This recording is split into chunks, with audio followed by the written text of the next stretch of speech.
بسم الله الرحمن الرحيم. أهلا بحضراتكم، يا رب تكونوا بخير وصحة وسعادة وقوة إيمان. قصة النهاردة عنوانها نهاية الصبر جبر. ده طبعا يعني عنوان شارح نفسه. نهاية الصبر ربنا سبحانه وتعالى بيجبر بخاطرنا، وهو يعني الجبار. في ناس فاهمة معنى الجبار إن هو من الجبروت. الجبار جبر الخواطر.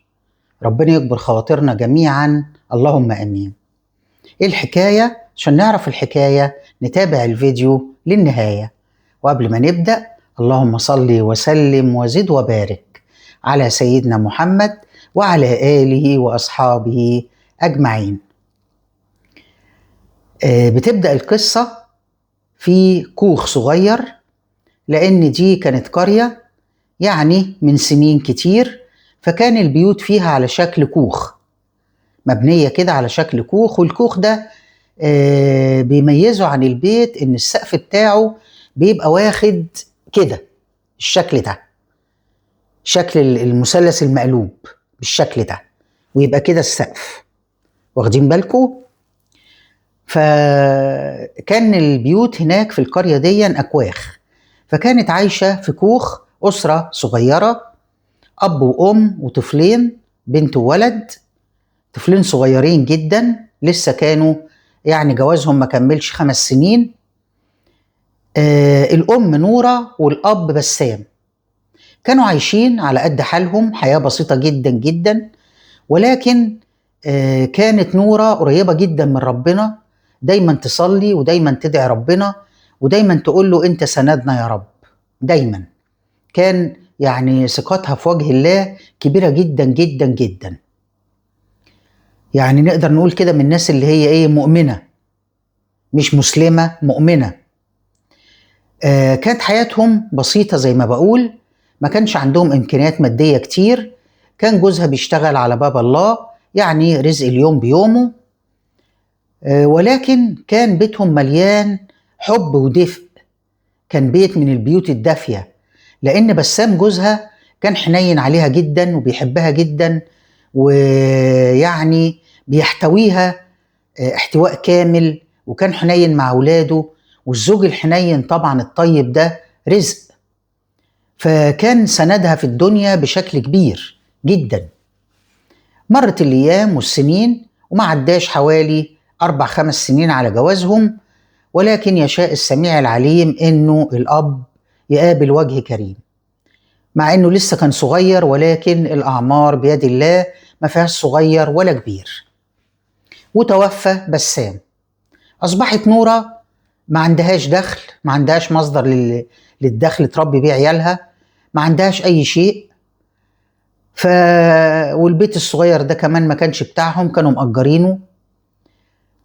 فما قدامهاش لا حول ولا قوة إلا بالله العلي العظيم. صلت بالليل بعد ما نيمت ولادها في التلت الأخير من الليل، صلت قيام ليل وقالت له يا رب أنت اخترت سندي في الدنيا وخدته وأنا ما بعترضش، اللهم لا اعتراض، إن لله وإنا إليه راجعون. ولكن يا رب أنت سندي، أنت أفضل من أي حد، أنت سندي يا رب، خليك سندي دايما، أنا ماليش غيرك، لا حول ولا قوة لي إلا بك، اعتمادي عليك يا رب. ودعت الكام دعوة الحلوين دول بالليل. وجه صاحب الكوخ قال لها إن هو عاوزه. طيب تمام تمام. سابت الكوخ، وكان كانت وارثة عن أبوها الله يرحمه كوخ بعيد شوية عن الكوخ ده، وكان مقفول لأن مامتها كانت توفت قبل باباها، فالكوخ كان بتاعها خلاص لأن ملهاش إخوات.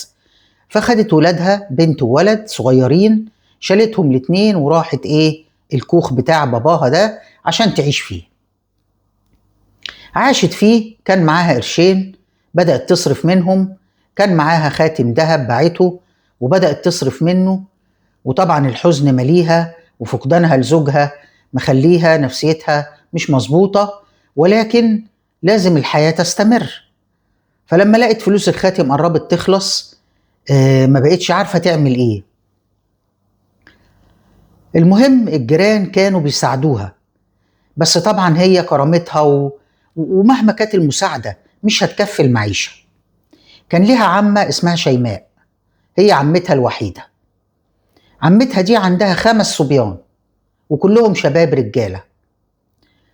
كانت بتيجي تزورها من حين للتاني، يعني من وقت للتاني كده كانت بتيجي تشقر عليها.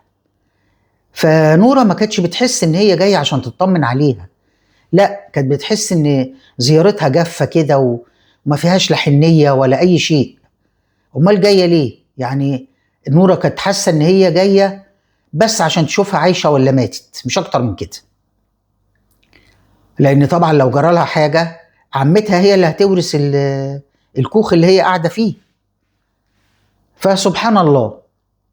المهم في يوم من الايام لقيت عمتها جاية مش بنفس الجفاء بقى ولا نفس يعني المشاعر اللي كانت بتبقى موجودة، جاية لينة شوية، يعني مجيتها فيها حنية شوية. وبعدين قعدت تتكلم معاها، بقول لك يا نورة.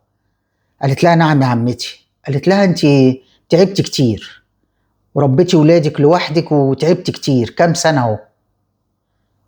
ما كانش عدى كام سنة ولا حاجة، بس هي بتقول لها ايه كام سنة اهو، على اساس ان هي كانت تعبانة برضه مع جوزها. قالت لها على فكرة يا عمتي انا ما كنتش تعبانة مع جوزي، احنا كان دخلنا قليل بس كنا عايشين مبسوطين وسعداء والحمد لله، وان شاء الله ربنا هيقويني وهربي ولادي. قالت لها طب انا جايبه لك خبر كويس. قالت لها خير. قالت لها انا ام وعارفه ان الام لما تربي عيالها لوحدها بيبقى حمل كبير عليها، فايه رايك في الجواز؟ قالت لها جواز؟ لا، انا عندي بنت وولد وانا هعيش اربيهم ان شاء الله. طب ولو لقيتي اللي هيربيهم لك ويعاملهم زي ولاده وتعيشي يبقى سند ليكي وستر في الدنيا، ايه المشكله؟ قالت لها مين ده؟ قالت لها ابني. قالت لها ابنك مش ولادك متجوزين؟ قالت لها لا، عندي ابن كان متجوز ومراته سابته عشان ما بيخلفش، الدكاترة قالوا له مش هتخلف فهي سابته.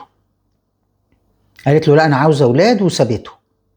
وهو انا حكيت له عنك وعارف ان عندك ولد وبنت، وقال وماله اهم يبقوا عيالي، انا ما عنديش عيال. فهو عنده الاستعداد ان هو يربي لك عيالك ويعيش معاكي ويبقى سند ليكي وستر في الدنيا بدل ما انت عايشة لوحدك. قالت لها طيب هفكر واشوف واستشير ربنا واعمل استخارة واشوف ايه اللي هيجرى. قالت لها خلاص ماشي. سابتها يومين 3 كده وعمتها رجعت لها تاني. فكانت نورة بقى فكرت وقالت ايه، طب انا بدل ما انا قاعدة لوحدي اخرج اشتغل واسيب عيالي يتبهدلوا هنا ولا هنا، خلاص اشوف. جات لها عمتها بقى بعد 3 ايام كده وجابت معاها ابنها ده كان اسمه عصام. فدخلت المرة دي سلام عليكم وعليكم السلام. عصام وقف كده بعيد شوية مش عايز يحس انه بيفرض نفسه.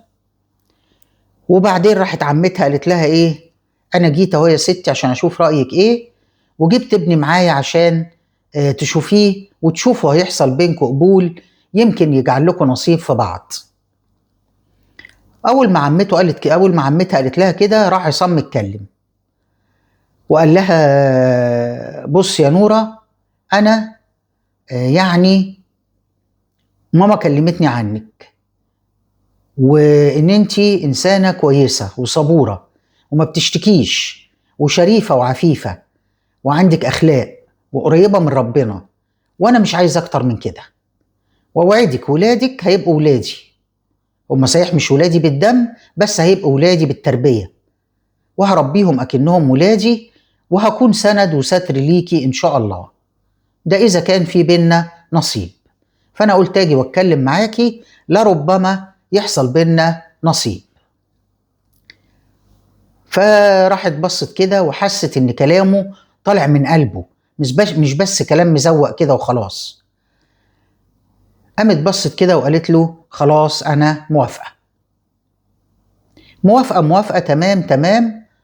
راح جايب لها خاتم ذهب، وبعدين راح اتجوزوا هما الاتنين وكتبوا كتابهم، وشال ولادها بنتها وابنها كل واحد على دراع وخدها معاه وروحوا. راحوا في بيت عمتها، عاشوا مع بعض. البيت كان بيت كبير وكلهم عايشين فيه، هي عمتها وولادها ومراتاتهم، وهي كمان عاشت مع عصام، وكان ليهم اوضتهم طبعا، وكل زوج وزوجة ليهم اوضتهم، والبيت كبير كلهم بيقعدوا مع بعض وبياكلوا سوا وبيشربوا سوا، ومفيش اي مشاكل الحمد لله من اي نوع. عاشت معاهم اكنها بنتهم، بتعمل كل حاجة مع مراتات الاخوات التانيين، ما بتقولش لا على حاجة، بتخدم عمتها اكنها بنتها، لدرجة ان عمتها جه عليها يوم وقالت لها من ساعة ما جيتي البيت يا نورة والبركة دخلت البيت. شوفوا لدرجة ايه بقى، كانت انسانة كويسة وطيبة وكلهم حبوها.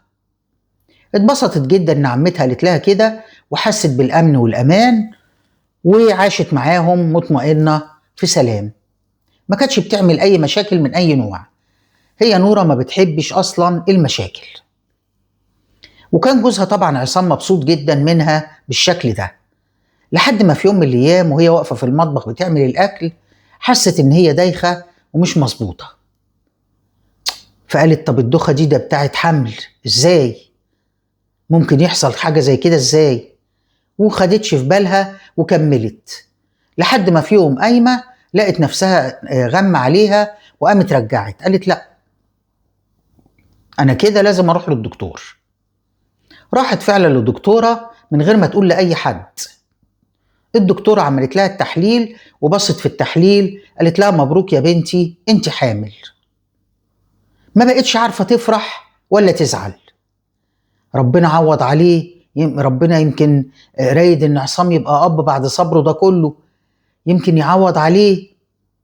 وطبعا حاسه ان هي ايه يعني، ممكن تكون حاجه كويسه، ولما تقول لعصام يفرح. فبقت مروحه مش عارفه طول الطريق، عماله تفكر يا ترى هو يفرح فعلا، لا هيزعل، لا ايه اللي هيجرى، لحد ما روحت. وطبعا كان لسه البيت كله صاحي والدنيا لسه نهار. كملوا اليوم لحد ما الدنيا انتهت واخر اليوم جه، وكل واحد دخل اوضته، وبقت ايه هي وجوزها في اوضتهم مع بعض. بعد ما قعدوا كده مع بعض والدنيا هديت، راحت مكلماه، قالت له بص يا عصام انا عايز اقول لك خبر، ومش عارفه هيكون نتيجته ولا واقعه ايه عليك. قال لها قولي. فسكتت كده وسكت كده هو كمان، وقال لها ايه الخبر؟ قالت له انا حامل. راح ما اتبسطش ولا حاجه، وبص لها كده وسهم وشه جهم، وبقى عامل كده مبرق مش عارف يقول ايه، مش عارف يفرح ولا يزعل ولا ايه الحكايه. قال لها طب ازاي؟ ده كل الدكاتره قالوا لي ان انت مش يعني مش هيحصل حمل، مستحيل يحصل حمل. قالت له ربنا قادر على كل شيء، يا كل شيء كن فيكون. راح بس كده وما اتكلمش، ولا قال لها مبروك ولا قال لها اي حاجه، ولا فرحان ولا زعلان. لحد ما تاني يوم صحيوا، قال لهم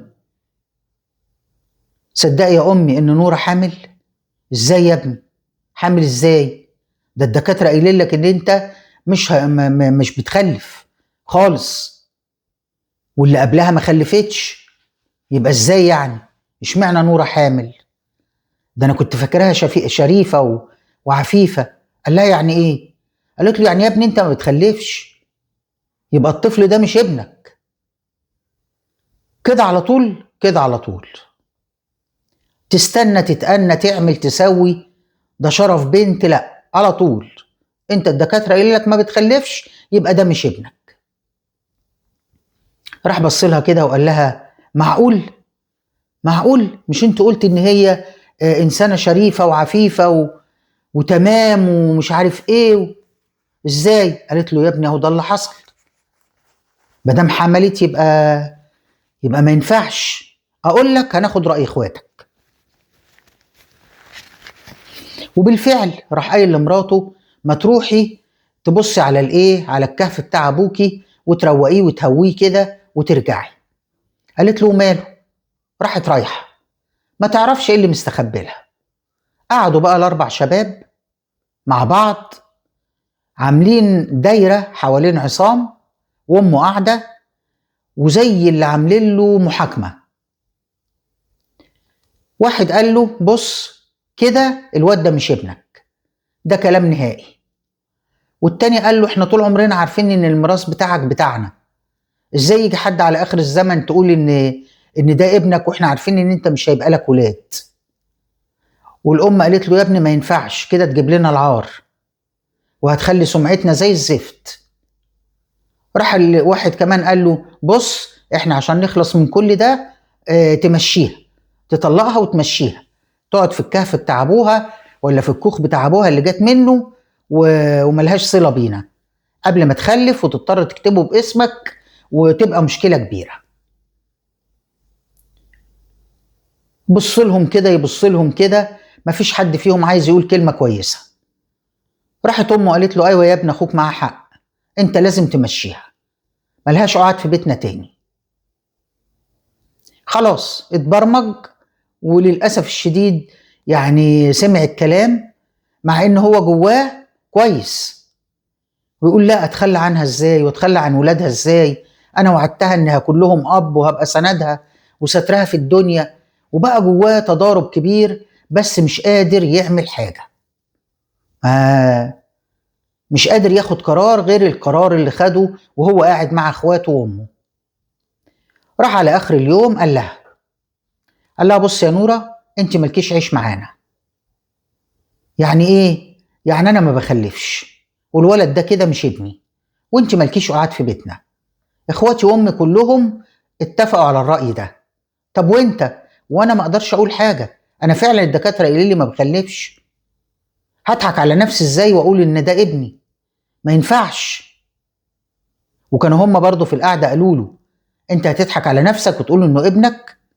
كل الكلام اللي قالوه له نفذه. يعني عايز ايه دلوقتي؟ عايز ايه يا عصام دلوقتي؟ قال لها ولا حاجة، تروحي تعيشي في الكهف بتاع ابوكي، قصدي في الكوخ بتاع ابوكي لحد ما ربنا يفرجها. يعني بتطردني؟ قال لها معلش. راحت خارجة واخدة ابنها وبنتها شايلاهم، وطبعا حامل وتعبانة، قعدت تتحايل عليه، ما جابش نتيجة الكلام. راحت لعمتها، يا عمتها انا ضعيفة وبربي 2 وبقيت حامل في التالت وازاي هربيهم، انا ما عنديش دخل وما عنديش، وتتكلم محدش سائل فيها. لا حول ولا قوة الا بالله. راحت خارجة بالفعل، الدنيا كانت شتاء، المطرة مطرت وهي ماشية، بقت ماشية دموعها نازلة والمطرة بتمطر، الاتنين مع بعض، لحد ما وصلت الكوخ ودخلت، فتحت ودخلت، قعدت، وكانت لسه طبعا مروقاه، وقعدت هي وعيالها وحطتهم قدامها، وقاعدة يعني مش عارفة تمسك دموعها. المهم جه الليل عليها، ولادها ناموا زي ما بيحصل، وقعدت تصلي وتدعي ربنا، انت عارف يا رب ان انا مظلومة، ما عملتش اي حاجة من الكلام ده كله، عيني وقويني. وقعدت تطلب الدعم من ربنا سبحانه وتعالى. بعد كده قعدت في البيت عايزة تصرف هي وعيالها. راحت مكلمة، كان في واحدة جارتها ست كبيرة كده، جوزت ولادها وقاعدة لوحدها وصحتها لسه كويسة. قالت لها بص يا حاجة أنا عايزة أطلب منك طلب. قالت لها اتفضلي يا بنتي. قالت لها أنا عايزة أروح أشتغل عشان أصرف على عيالي، أقدر أسيب عيالي معاكي الساعتين اللي أنا هشتغلهم؟ قالت لها تشتغلي إيه يا بنتي؟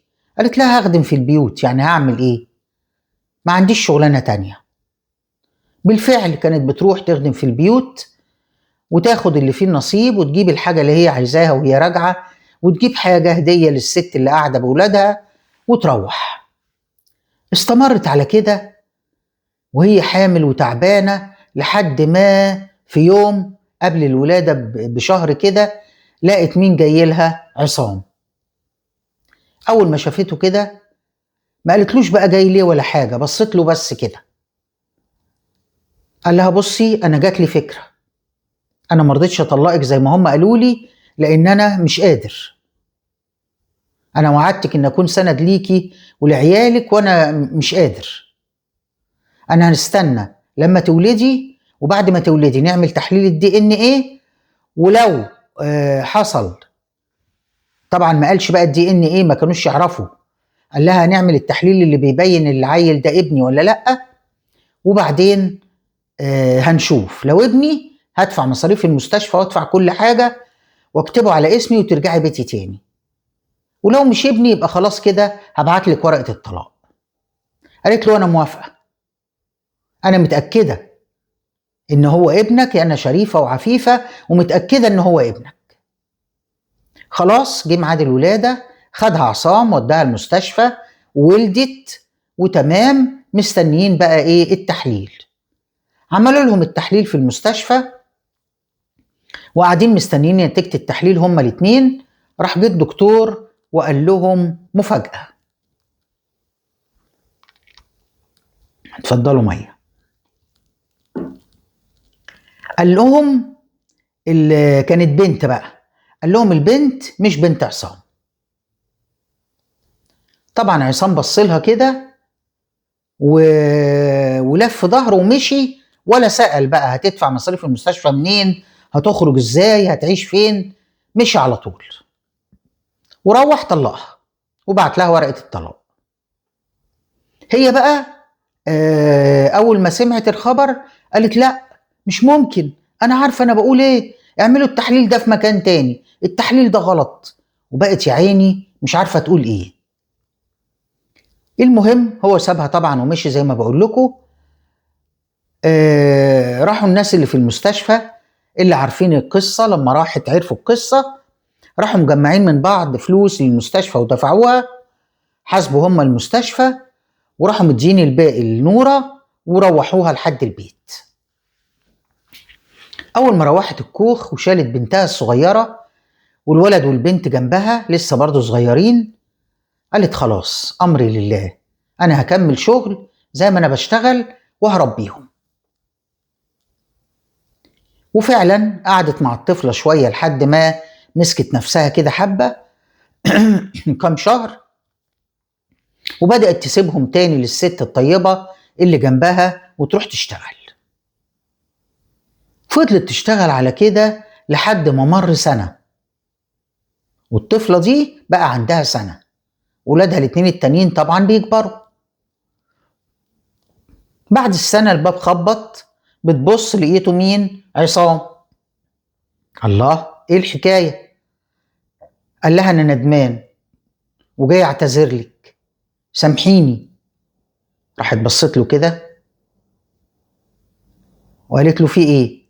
قال لها ابدا، عمتك تعيش انتي، وقبل ما تتوفى قالت لي ان هي ظلمتك كتير، وابوكي كان ليه ميراث، الميراث ده يعتبر بتاعك، هي كانت واخداه وما كانتش بتديكي حاجه منه، فقالت رجعوا لها الميراث ده عشان ربنا ما يحاسبنيش، فانت ليكي ميراث وبتطلب منك السماح. قالت له السماح من الله، وميراثي هاتهولي انا عايزاه. قال لها اجيبهولك. في حاجه تانية؟ قالت له نعم. قال لها الطفله دي بنتي، وانا اتاكدت انها بنتي. اتاكدت انها بنتك ازاي؟ قال لها اتاكدت وخلاص، اتاكدت انها بنتي. قالت له لا انا عايز اعرف ازاي. قال لها حاضر هقولك، بس عايزك تسامحيني وترجعي لي. قالت له اسامحك؟ اه اسامحك، عشان ربنا سبحانه وتعالى بيحب المتسامحين، لكن انا ارجع لك تاني ما افتكرش. قول لي بس الاول عرفت ازاي؟ طلعت ايه الحكايه بقى؟ طلع ان الدكتور اللي عمل التحليل اخواته راحوا من ورا اخوهم ودفعوا له فلوس عشان يقول ان البنت مش بنت اخوه. لا حول ولا قوة الا بالله. طب والدكتور ايه اللي خلى عقله فاق بعد سنة ولا ضميره صحي؟ ابنه عيا شديد، وبقى مهما يديله علاج ما بيخفش، فافتكر وقال ده ذنب الست اللي ظلمتها، وقلت ان الابن مش ابن الراجل، وطلعتها مش شريفة وهي انسانة شريفة. راح مدور على عصام وقايل له الكلام ده. قال له جم وادوك فلوس؟ قال له اه، وانا حصل لي كذا كذا عشان كده قلت ده ذنبها. قالت له طيب مش سمعت كلام اخواتك وظلمتني؟ خلاص انا حقي عند ربنا. طب سامحيني. قالت له ما انا قلت لك سامحتك خلاص. طب ارجعي لي. قالت له لا ما اقدرش ارجع لك. راح جايب لها الورث بتاع ابوها. طلع الورث ده مبلغ كبير ما شاء الله. راحت واخده بيت حلو بدل الكوخ، وقعدت هي وعيالها وقعدت تصرف من الفلوس بحرص، ووقفت شغل وقعدت تاخد بالها من مذاكرة عيالها لحد ما كبروا ما شاء الله هم الثلاثة. وبقت الكبيرة سبحان الله سبحان الله الولد طلع محامي وفكر في المحاماة عشان يدافع عن المظلومين لأنه شاف أمه مظلومة. وبنت طلعت دكتورة عشان تعالج العيانين اللي معهمش فلوس. كل اللي معهوش فلوس تعالجه من غير ما تاخد منه حاجة. والبنت الصغرى اللي هي بنت عصام بقى طلعت مدرسة عشان تعلم الأجيال اللي طالعة الأخلاق والذوق والحاجات الجميلة اللي اتعلمتها من مامتها. كانت شايفة ان مامتها كده يعني ربتهم تربية وعلمتهم مبادئ وحاجات كويسة جدا كان نفسها تعلمها للولاد والبنات.